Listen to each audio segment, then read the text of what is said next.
Here is a school teacher who was caught cheating on her husband, but that's not the worst part. I am a 49-year-old air traffic control supervisor and my wife is a 43-year-old school teacher.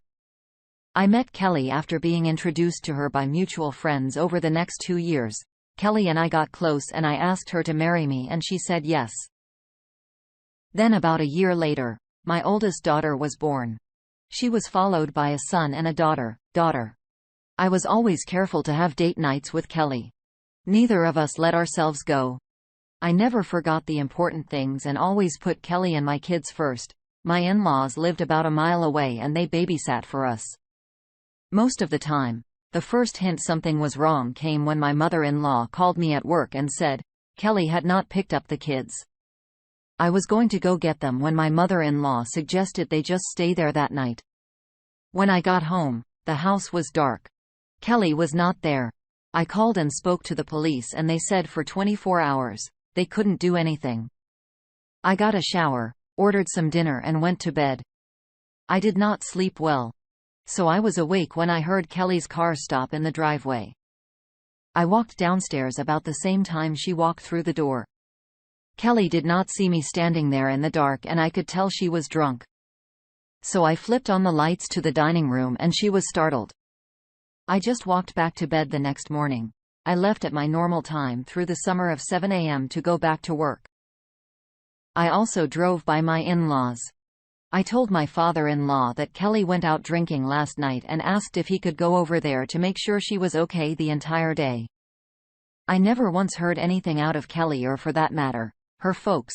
I took some time off and left early that day and went home. Kelly was sitting on the couch when I walked in. I just looked at her as I walked up to our bedroom. By the time I got out of the shower, Kelly was sitting on our bed saying how sorry she was for the night before. She told me she had lost out on a promotion at the school and went out to have some drinks to feel better for the first time in our marriage. I did not believe my wife. I did not want to do it. But I asked my boss for some time off. He did ask me why. And I told him Kelly is not behaving right and something is up. I did not tell Kelly. I was off work at 7. I just left and ate breakfast and waited for Kelly to leave for school. Something told me to search her drawers and closet. I did finally find some toys in the basement that by itself was not a smoking gun, but I knew this was 100% against Kelly in the past. So I drove over to the school that day and watched from a distance with my binoculars. I watched Kelly meet a man. I had no idea who he was. Then she kissed him. She followed him out of that parking lot, but I lost her several blocks down the road. I could not afford to hire a private investigator, but I did go speak to one. The private investigator asked me where Kelly taught at and I told him he asked for some information about her and the car she drove. He said that he had some other work in that area and would keep an eye out for her. I did finally find where Kelly was going after work.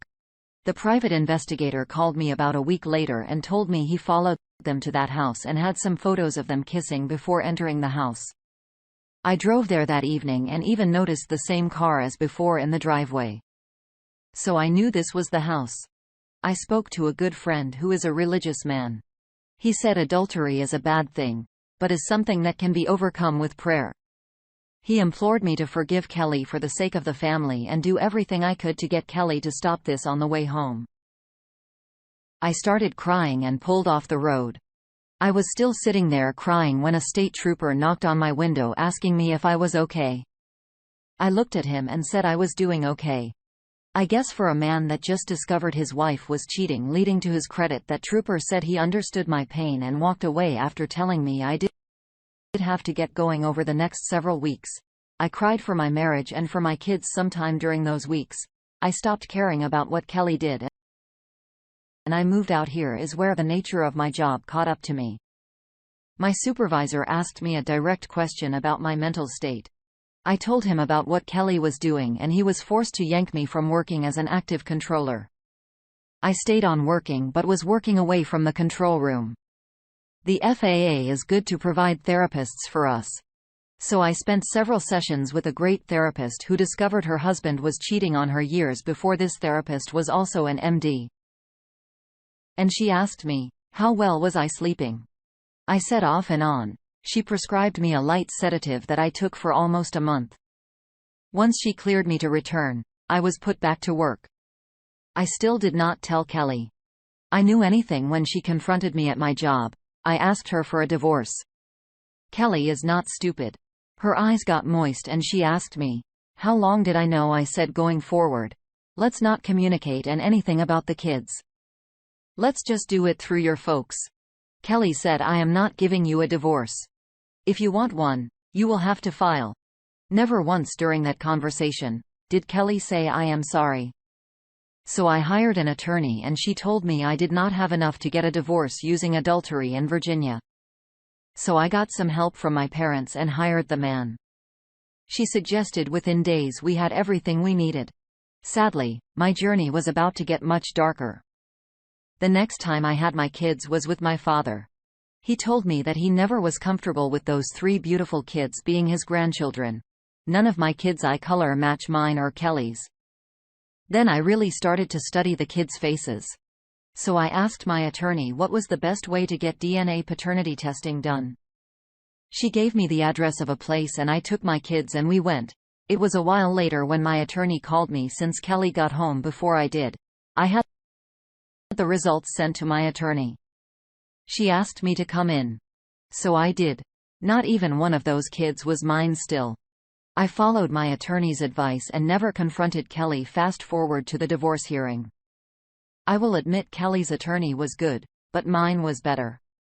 Every time Kelly's attorney asked for something, mine shot it down by this time because of the explosive nature of the DNA test.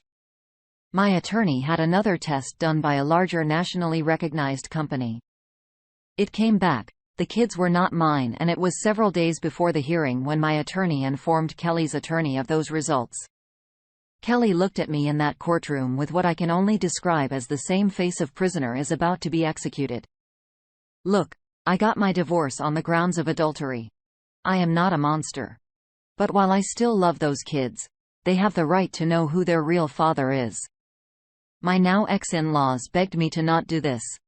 I told them I would always be close by, but I am not their father and their real father needs to step up." Now once this was finished for all intent and purposes, I was a free man. Kelly got no spousal support. I gave her the house. I walked away with my car and some personal belongings. Over time, I come to find out who that man was. He was, in fact, the biological father of all 3 of those kids. He was Kelly's high school sweetheart and she never really got over him. Their biological father is a dead. Kelly lied about that promotion at work. She did finally get it though and moved to the school system's main offices. Kelly is not doing well overall. Now I know she broke it off with her ex-boyfriend. I am doing okay these days. I have an old house and about 4 acres of property with a small lake on it. I spent some time remodeling the house. The judge during the hearing took careful consideration when it came to the kids. I did not want to lose my kids. I remember the female judge looking at Kelly and telling her that the kids' welfare was her top priority. So the judge continued the case for several weeks so we could work out a joint custody arrangement when we did it. It was 50-50. My oldest daughter expressed her desire to live with me. The judge granted this. By this time Kelly was a broken woman. She was sad that her oldest daughter wanted to live with me. This also meant the other 2 did as well. I paid for their health insurance and when the oldest daughter was 16, I bought her a used car. I told Kelly when you have the kids to not poison them against me. I warned her that her parents knew the full story and she would lose their support. The oldest daughter told me everything that was going on with her mother.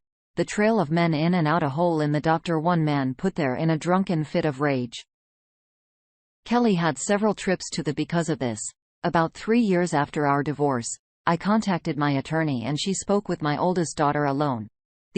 The attorney petitioned the court to reopen our divorce and it was granted. The same judge was presiding after that hearing. I was granted sole custody and Kelly was not allowed to have unsupervised visits with them.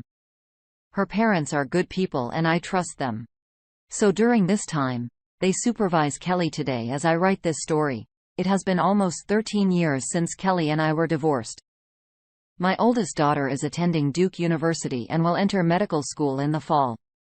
My son joined the army a while back and the baby daughter is still living with me these days.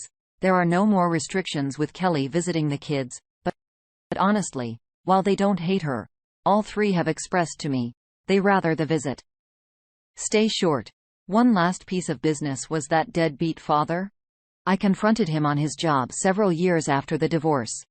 He said he was not the father and that Kelly was with many other men during those years. I countered, "Okay, I will pay for the test," to make sure his eyes showed panic. I simply told him it was not right that I am raising your kids with a deadbeat. You can't expect anything over time. I lost contact with him and have no idea what happened to him. I never pressed to know if he had any siblings. I was advised by the attorney to let sleeping dogs lie. I do think, all things considered, the kids and I made out okay. I will say this one more time. I will shout it from the rooftops. I love my kids, in my opinion. And all I am going to say is this man is a wonderful person who has a heart of gold to raise someone else's kids. Even after finding out all three kids are not his. I applaud him.